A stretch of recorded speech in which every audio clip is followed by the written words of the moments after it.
The bold and the beautiful spoilers for the next 3 weeks, July 14th to August 1st, state that viewers will witness Brooke Logan's accident before Rich Forrester arrives to help. Taylor Hayes and Nick Maroney will also be love losers. So let's talk about what's coming up on BNB. Liam Spencer will have another operation from July 14th to 18th, with Grace Buckingham in charge. In the aftermath, Bill Spencer will make a move that only someone like Dollar Bill can pull off.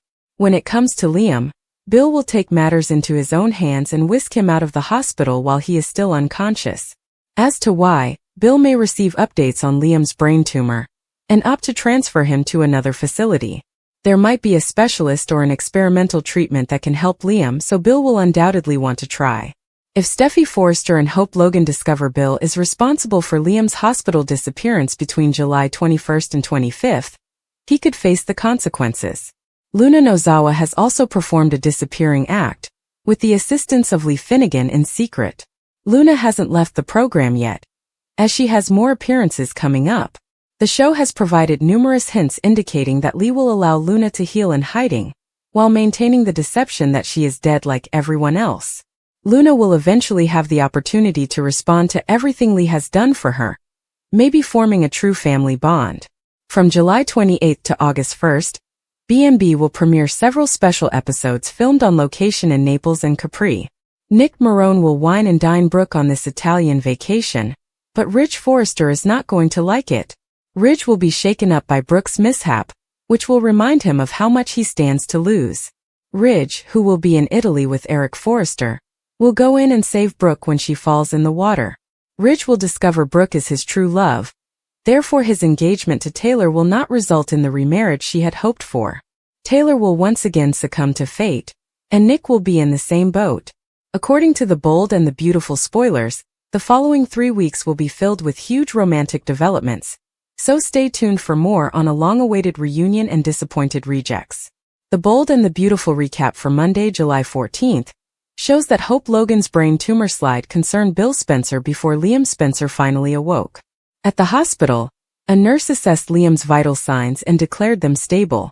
Bridget Forrester appeared to check on Liam before Grace Buckingham arrived to examine him as well. Grace turned to Liam after sending Hope and Steffi Forrester to the waiting area, insisting they couldn't lose him. Over with Rich Forrester, he continued to lash out at Bill on Luna Nozawa's pardon. Bill wanted to see his son, but Rich pretended that if Liam awoke to find Bill standing there, he would be agitated. After ranting about Bill's selfishness and arrogance, Ridge warned that if Liam didn't make it, remorse would consume him. When Brooke Logan arrived at the hospital, Taylor Hayes updated her on Luna shooting Liam before Liam shot her to save Steffi. Brooke was caught aback by the news that Luna had died. After Hope and Steffi joined Brooke and Taylor in the waiting area, Bill and Ridge appeared.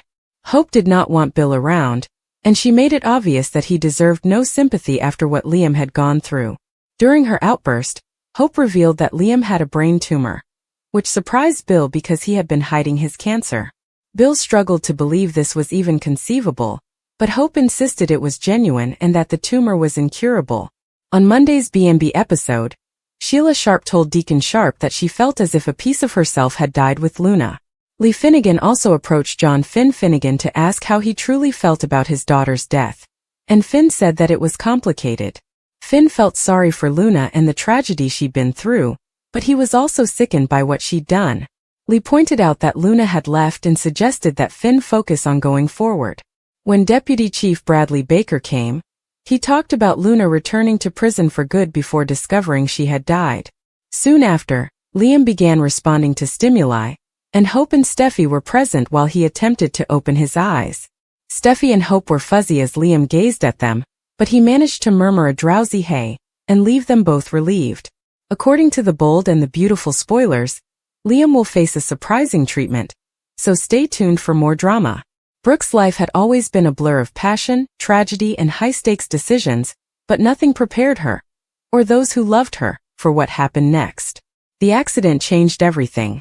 She had been going toward her car, balancing her phone on one shoulder and digging through her handbag for keys, when suddenly a screech of tires and a collision of metal threw her world into a spiral of pain and darkness. Witnesses reported a flash of activity, a black SUV out of control, and the distinct sound of twisted metal grinding against the unforgiving ground. When the dust settled, Brooke lay unconscious, blood flowing from her forehead and her hand still clutching a fractured phone that no longer rang. The news spread faster than gossip ever could in their society. Ridge was the first to arrive at the hospital, his heart racing from dread and despair. His voice cracked as he said her name at the nurse's station, asking to see her and comprehend what had happened. He had left a meeting mid-sentence, disregarding surprised looks from coworkers and irate texts from his assistant. Nothing mattered but Brooke. Not the fashion line, not the business, not even the fragile peace he had worked so hard to keep between Brooke and Taylor. He hadn't understood where things stood with Brooke recently. Perhaps they were going through one of their off phases again. But none of that mattered as he saw her unmoving form through the hospital window, monitors beeping persistently by her side. Seeing Brooke in the hospital bed brought everything into sharp perspective. Ridge couldn't picture the world without her. The doctor's comments were cautious and clinical. Concussion, fractured ribs, internal bleeding under control. But Ridge's thoughts went beyond the terminology. All he saw was the woman he loved, broken and still, her typical spark quenched although temporarily. He stayed outside the room for a long time before entering, simply watching her. The powerful, gorgeous lady who had been the focus of his existence for decades suddenly appeared frail and little under the fluorescent lights. Taylor arrived shortly after, her face taut with a mixture of real worry and unsaid fear. She hadn't wanted this, of course not, but a small part of her couldn't help but notice what was going on. Ridge had dropped everything for Brooke yet again. Without hesitation. No doubt. Taylor wished to be there for Brooke, to be the bigger person, but her emotions failed her. Taylor felt like a spectator in a relationship she could never fully disrupt, as Ridge hovered over Brooke's bedside, murmuring things meant only for her. Nick, on the other hand, learned about the disaster through the grapevine and hesitated. His relationship with Brooke was deep and difficult. There was a time when he thought they would make it, that their bond could withstand the turmoil of her life. However, the ghosts of Ridge and their unfinished business lingered around. Still, something pulled at him, regret perhaps or residual hope, and he found himself at the hospital's doors, unsure of what to expect. When Nick entered the waiting area, Ridge hardly acknowledged him. There was no hatred, only disregard, as if Ridge had already decided that this moment belonged only to him and Brooke. Taylor stood to the side, silently observing the two men.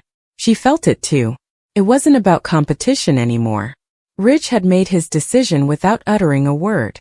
Nick attempted to approach Brooke's room, but Ridge stood in the doorway like a guard. "She doesn't need visitors right now," he remarked quietly and firmly. Nick wanted to disagree, but one look at Ridge informed him it didn't matter. Ridge's face seemed chiseled from stone, his eyes ferocious and guarded. Nick nodded and backed away, but not before taking one more look through the glass at Brooke. Ridge came to terms with his situation throughout the lengthy wait. He sat beside her, holding her hand and reminiscing about their first kiss, the first time she wore one of his designs, and their wedding vows. Whether she heard him or not was irrelevant. He spoke as if she did. And somewhere between the anguish and the dread, he made a vow to both himself and her. He would cease running. He would no longer allow the instability of their past determine their future. When Brooke awoke, she'd know he was there, and he wasn't leaving this time. Meanwhile, Taylor was dealing with her own feelings. Watching Ridge melt in Brooke's presence reopened old pains. She had hoped that this time, Ridge would choose stability and rationality. She had hoped he could create something meaningful with her, free of the back-and-forth drama and never-ending triangle. But she had always known deep down that Ridge's heart beat in time with Brooke's. She simply didn't want to admit it. Taylor sat with Steffi later that evening, attempting to figure out what had transpired. "I thought he was done with the roller coaster," Taylor remarked gently. "I thought we all were." Steffi did not respond. There was no point pretending. Everyone had witnessed Ridge's visceral reaction to Brooke's accident. Immediate. Total. There was no competition for that type of affection. Nick returned home that night feeling emptier than he had in years. He remembered Brooke, who used to speak his name as if it meant everything. He remembered her humor, the way she challenged him, and the passion they shared. And now he realized that it had always been Ridge. No matter what Brooke said or how hard she tried to move on, she always came back to Ridge. Nick had taken a detour. A chapter. Not the entire book. Days passed and Brooke gradually regained consciousness. Her eyes fluttered open, confused at first. Ridge was there, of course, and his face was the first thing she noticed. She gave a small smile, her hand gripping his. "You came," she muttered. "I've never left," he said. It was not a dramatic reunion. There are no sweeping announcements or passionate kisses. Just a peaceful assurance. A relationship so strong that it didn't require theatrics to demonstrate itself. Ridge remained at her side through every test, uncomfortable movement, and furious tear. Brooke allowed him. There were no accusations, no reliving of past sins. They both understood that the past could never be erased, but perhaps they didn't have to keep reliving it. Taylor took the difficult decision to step back. She paid Brooke a visit once, providing comforting words and a gentle squeeze of her hand. Brooke was moved, honestly. Taylor didn't stay long, and her departure felt like a goodbye. Not a dramatic exit, just a calm farewell.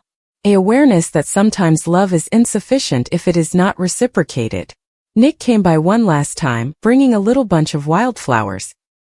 He placed them at the nurse's station with a message that Brooke would later read silently. It was neither a plea nor a love letter. Just a few lines to wish her peace, strength, and happiness. The kind of communication a man sends when he realizes the story isn't his to continue. As Brooke recovered, she and Ridge found themselves in strange territory. Tranquility. The accident had been a watershed moment, wiping away all the games and noise. They spent their time together discovering the present, rather than reliving the past. Ridge would sketch while Brooke was resting. She'd read aloud as he held her hand. It was simple. That was enough. People around them began to recognize the shift. The unending tug-of-war had come to an end. Not with a struggle, but with a calm resolve. Taylor immersed herself into her job, organizing a humanitarian trip that had long been on her bucket list. Nick returned to his boat and set out without a goal, only the broad sea and stillness for company. Brooke for once didn't look back. She concentrated on her rehabilitation and Ridge, this version of Ridge who did not run, who did not falter. And perhaps just maybe she came to feel that peace was possible. Her story did not have to be written in a chaotic manner. That love, true love, could withstand the hardest crash and still find its way home.